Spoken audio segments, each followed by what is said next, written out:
Hello friends, this is Samarth and welcome to my YouTube channel that is Love for Anatomy. And today we are going to discuss about a very important topic, that is the femoral artery. But before we start with this topic, I would request you guys to please take a look at my previous videos as well. Now let us start with a discussion of the major artery of the lower limb, that is the femoral artery. We will discuss the femoral artery under the topics that is its origin, course, its termination and the branches it gives.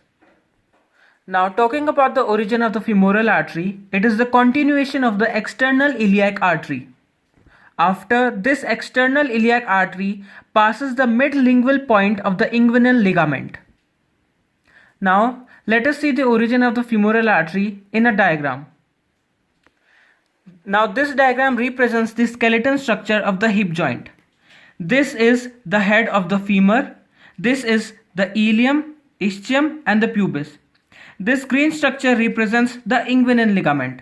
After passing the mid-inguinal point, the external iliac artery continues to become the femoral artery. Now, it is very clearly visible that after passing from the mid-inguinal point, the external iliac artery, that is, I have drawn some portion of it, continues as the femoral artery. Now we will discuss about the course of the femoral artery. After crossing the mid-inguinal point, it passes downwards and medially in the femoral triangle. In this diagram you guys could easily see it passes downwards and moves medially. And as soon as it crosses the inguinal ligament, the femoral artery enters into the femoral triangle. Now, in the sectional view of the femoral triangle, we could easily trace the path of the femoral artery, that is right here, in the lateral compartment of the femoral sheath. After passing through the femoral triangle, the femoral artery now enters into the adductor canal. Now, after passing through the adductor canal, at the lower end of the adductor canal, it passes through the hiatus magnus. Now, this hiatus magnus is a small opening in the muscle adductor magnus, after which the femoral artery converts into the popliteal artery. After passing downwards and medially, first it enters into the femoral triangle, then into the adductor canal, and finally it converts into the popliteal artery as soon as it crosses the hiatus magnus, or a small pore or the opening in the hiatus magnus in the adductor magnus muscle. Now, the popliteal artery enters into the posterior aspect of the knee joint. But in this video, we will confine our reach to the femoral artery only. The femoral artery terminates as the popliteal artery, as we have already discussed. Now let us talk about the branches of the femoral artery. But before talking about the branches of the femoral artery, let us quickly review the relations of the femoral artery in the femoral triangle. In the femoral triangle, the anterior relations of the femoral artery are the skin, superficial fascia, deep fascia and the anterior wall of the femoral sheath. Let's look this in the diagram. In the sectional view of the femoral triangle, this is the femoral artery. And now let us look the anterior relations of the femoral artery. We have the skin, the superficial fascia, the deep fascia and the anterior wall. This is the anterior wall of the femoral sheath.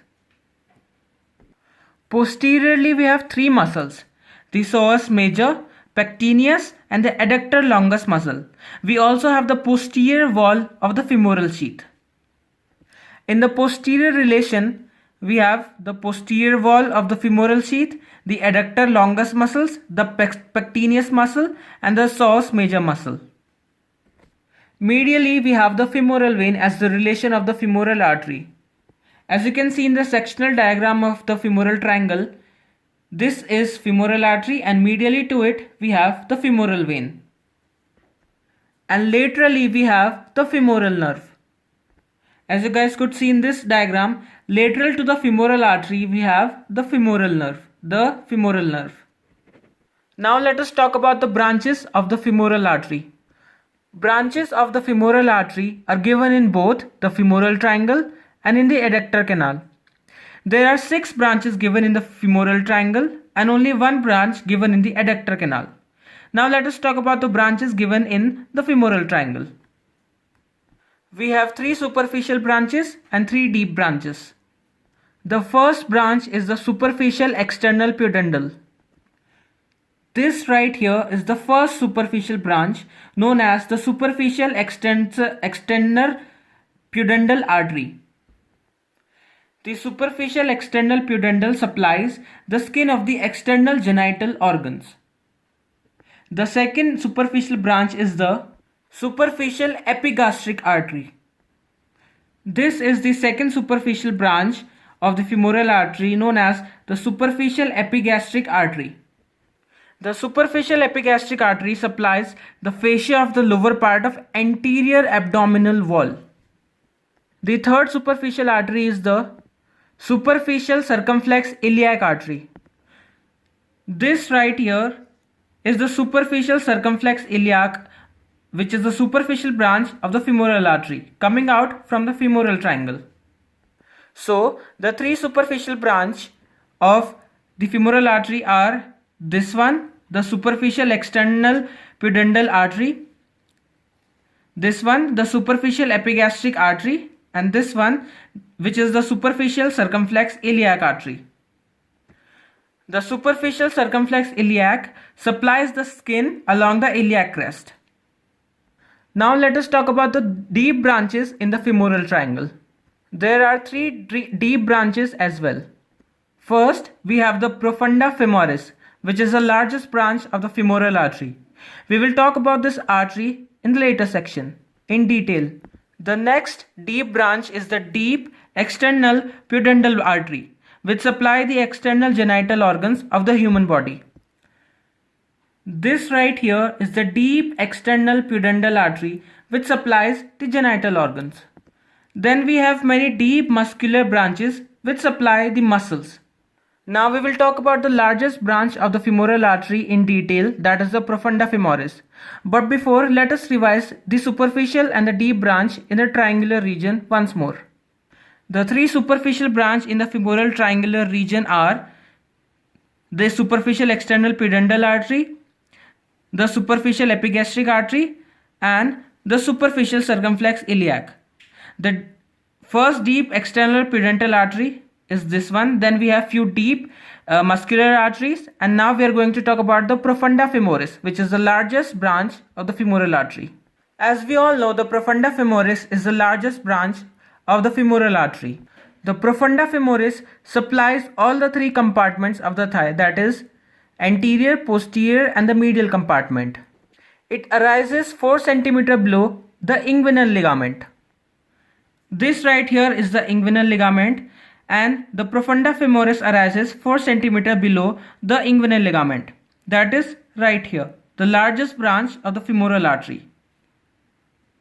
Now let us talk about the branches of the profunda femoris artery. The first branch is the medial circumflex femoral artery, which supplies the adductor muscles and the head of the femur bone. The medial circumflex femoral artery further divides into 3 sub-branches, that are the acetabular branch, the ascending branch, and the transverse branch. The profunda femoris artery gives a branch known as the medial circumflex femoral artery, which further gives 3 sub-branches, that are the acetabular branch, ascending branch, and the transverse branch, as you guys could see in this diagram right here. This is the medial circumflex femoral artery. The next branch of the profunda femoris artery is the lateral circumflex femoral artery, which further gives 3 branches, that is the ascending, transverse, and the descending branches. The ascending branch of the lateral circumflex femoral artery supplies the hip joint and the greater trochanter of the femur bone. The descending branch forms the anastomosis around the knee joint. This is the diagram of the anastomosis around the knee joint. I've made a video on it, and this right here is the descending branch of the lateral circumflex femoral artery, which forms anastomosis around the knee joint. This is the descending branch of lateral circumflex femoral artery. The transverse branch forms the cruciate anastomosis on the back of the thigh. This right here is the lateral circumflex femoral artery, which gives further three branches: ascending branch, the transverse branch, and the descending branch. The descending branch is involved in the anastomosis around the knee joint. Next, we have three perforating arteries, which are also the branches of the profunda femoris artery, and the profunda femoris artery itself terminates as the fourth perforating artery. This is the first perforating artery, this is the second perforating artery, this is the third perforating artery, and finally the profunda femoris terminates itself as the fourth perforating artery. These four perforating arteries further gives sub-branches that are muscular, cutaneous and anastomotic branches.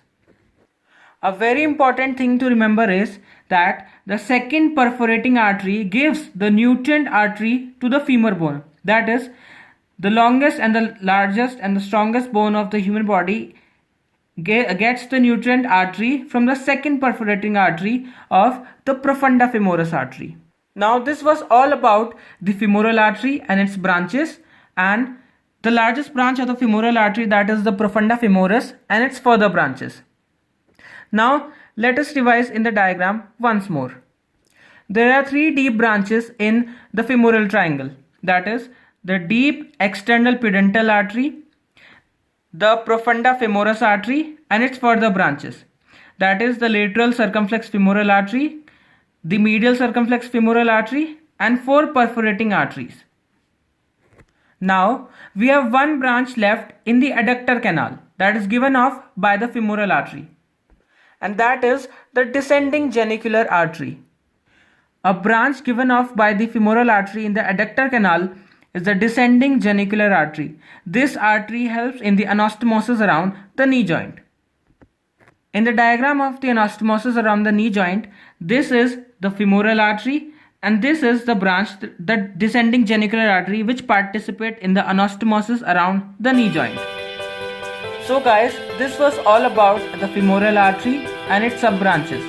If you found this video interesting and helpful, please do like, share, comment on my channel and please do subscribe. Thanking you, signing off, love for anatomy.